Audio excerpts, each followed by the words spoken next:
علی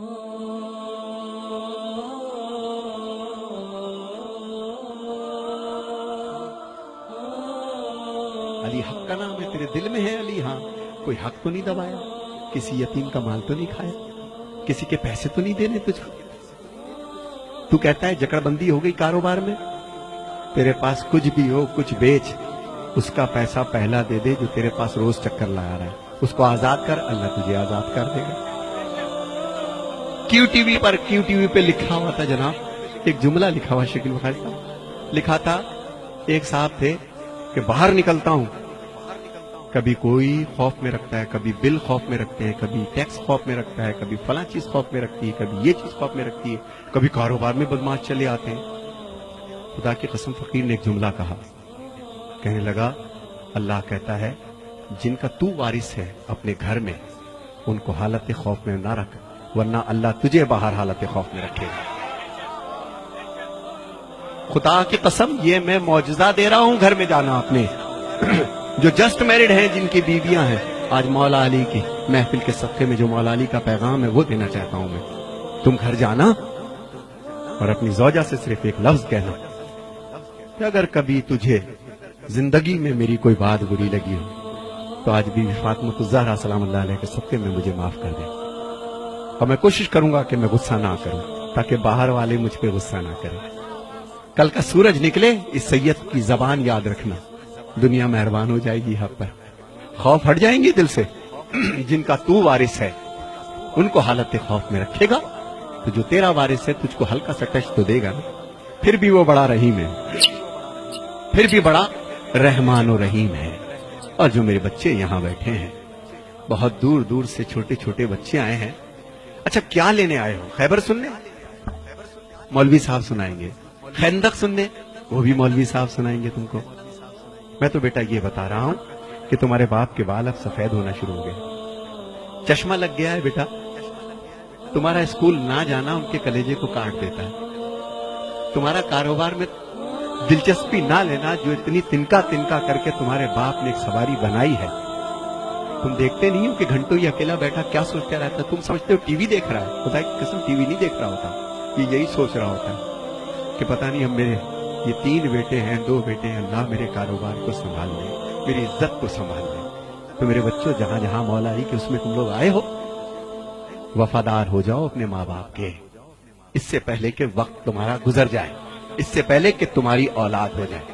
ہائے ہائے ہائے، مزہ تو اس مجلس حسین مولوی صاحب، مزہ تو مجلس حسین کا جب ہے، فقیر کہتا ہے کہ مجلس ختم ہو 250 بچے اپنے باپ کی جوتیاں لے کے کھڑے ہو۔ یہ ہے درس، 10 مجلسوں کا وہ مزہ نہیں، وہ اثر نہیں، صرف مجلس ختم ہو۔ میں نے اپنی آنکھ سے دیکھا، میرا باپ دنیا سے چلا گیا، جب دنیا سے چلا گیا تو میری ماں نے جائیداد رکھی، آؤ اپنے باپ کی جائیداد بیٹو، بین الاقوامی شہرت یافتہ ہو دنیا میں، تمہیں سب جانتے ہیں ندیم سرور، آؤ اپنے باپ کی جائیداد بانٹ لو۔ ہم 6 بہن بھائی بیٹھ گئے۔ میرے باپ کی جائیداد کیا تھی پتہ ہے؟ 6 جوڑے پوری زندگی کے، ایک ٹین کا بکس، غریب نہیں تھا حالانکہ، 2 ایک جوتا، ایک چپل، ایک چشمہ، 7-8 انگوٹھیاں، ایک ٹوپی، ایک جانماز، یہ جائیداد تھی ندیم سرور کے باپ کی۔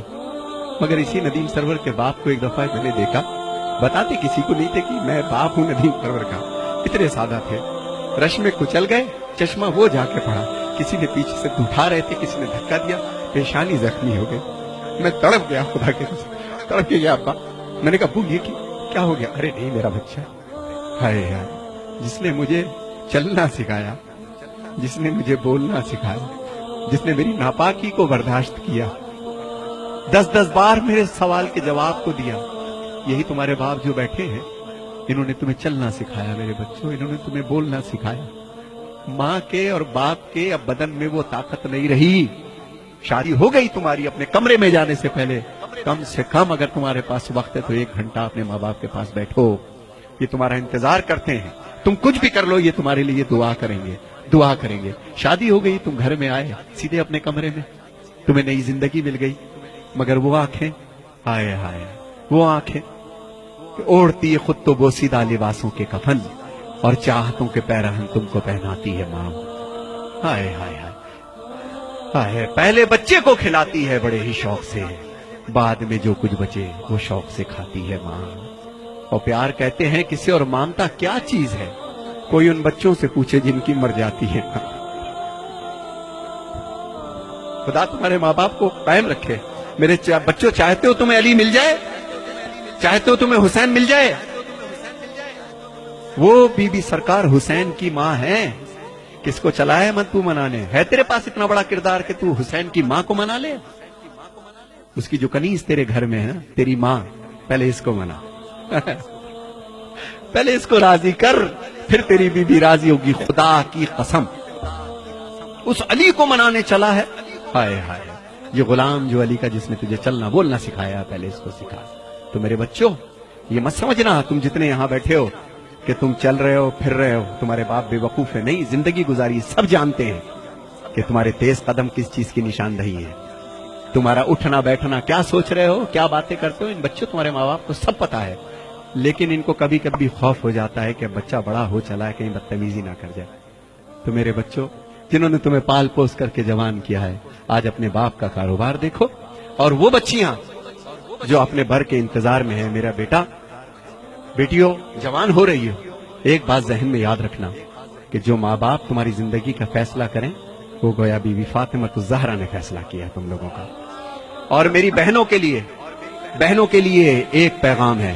اے میری بہنوں، جب تک تمہارے سر ڈھکے ہیں اس وقت تک ہمارے سر اٹھے ہیں.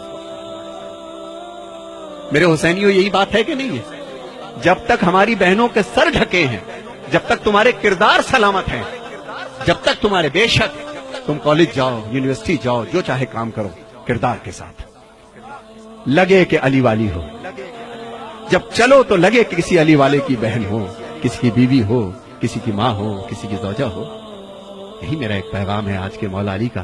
مولا علی کا غم کیا ہے میں اس کو بھی پیش کروں گا. مگر میرے بچوں، جی اب جو میرے بچے یہاں بیٹھے ہیں، 2 شعر میں پڑھوں گا صرف تنہائی پر، کہ میرے بچوں، جتنی تمہاری تنہائی پاک ہوگی، جب تنہا ہوا کرو تو ایک چیز پڑھا کرو، سورہ الحمد کی تلاوت کیا کرو. کیا سورہ؟ میں زیادہ بول رہا ہوں، آپ بور نہ ہوئیے گا، لیکن یہ میری اماں کی باتیں ہیں، یہ میری امی کی باتیں ہیں، جنہوں نے بچپن سے سکھائی، اور میں اب بچوں تک وہ چیز میں پہنچانا چاہتا ہوں، بچوں تک پہنچنا چاہتا ہوں. تو میرے بچوں، یاد رکھنا، اب جو میں کلام پڑھ رہا ہوں، جس وقت تمہیں کوئی نہیں دیکھ رہا ہوتا، مت سمجھنا کہ تمہارے ماں باپ سمجھتے نہیں تم کو کہ تم اس وقت بھی کیا کر رہے ہو. جب تم تنہا ہو تو اہدنا الصراط المستقیم، سورہ الحمد کی تلاوت کیا کرو. اور جو مومن و مومنات یہاں بیٹھے ہیں، جس ذہنی اور جسمانی پریشانی میں ہو، شب جمعہ میں یا کسی بھی رات میں، بعد نماز یا شب میں، وضو کر کے 70 مرتبہ سورہ الحمد پڑھیے بسم اللہ کے ساتھ. معصومین فرماتے ہیں کہ عجب نہیں ہے کہ مردہ زندہ ہو جائے. دوبارہ نہیں بتاؤں گا. اور ایک چیز، اگر کوئی بہت بڑی پریشانی ہے تو 10 تسبیح اللہ الصمد، اللہ الصمد، 3 صلوات پڑھ کے اللہ الصمد، اللہ الصمد، اللہ الصمد. تیسرا سورج نکلے گا اور تمہاری مشکل حل ہو جائے گی انشاءاللہ. ایک شخص تھا جس کو پھانسی کی سزا ہو گئی تھی. اس نے قید خانے سے کسی کو پیغام بھیجا تھا. کسی آیت اللہ نے اس کو پرچے پہ لکھ کر کے دیا کہ تو بے گناہ ہے، اور ہو سکتا ہے کسی زیادتی کی بنا پر یہ پریشانی دیکھ رہا ہو، کسی کو پریشان کیا ہو، کسی کا دل دکھایا ہو تو نے، تو اللہ الصمد کی تسبیح کر روزانہ 10 دفعہ. اور دوران تسبیح اگر تو 4 دفعہ کرے اور بیچ میں سے کٹ ہو جائے کسی وجہ سے، تو باقی 6 بعد میں کر لو. 10 اس کو مکمل کرو، روز کرو، انشاءاللہ 3 دن میں تمہارے مسئلے کا حل آئے گا. اللہ حافظ.